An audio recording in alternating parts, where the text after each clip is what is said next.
చేయరాదు, నరహత్య చేయరాదు.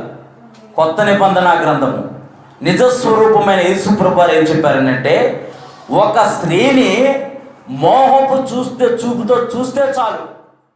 పాత నిబంధన గ్రంథము దేవుడిచ్చిన ఆజ్ఞ, వ్యభిచారం చేస్తేనే పాపము, నరహత్య చేస్తే పాపము, ఒకరిని దొంగిలిస్తే పాపము. యేసు ప్రభువారు ఈ భూలోకానికి వచ్చి ఆయన ఏమని చెబుతున్నారంటే, ఒక స్త్రీని కానీ పురుషుని కానీ మోహపు చూపు చూస్తే నీ హృదయంలో నీవు పాపం చేసినట్టు. నీ సహోదరుని మీద నీవు నేరారోపణ చేస్తే నరహత్య చేసినట్టు. నీ సహోదరుని నీవు దోషి అంటే నరహత్య చేసినట్టు. నీ సహోదరుని మీద నెపన వేస్తే నీవు నరహత్య చేసినట్టు. వాడు ఎందుకు పనికిరాడు అని అంటే నీవు నరహత్య చేసినట్టు. నీ హృదయంలో మత్సరము కలిగి ఉంటేనే నీవు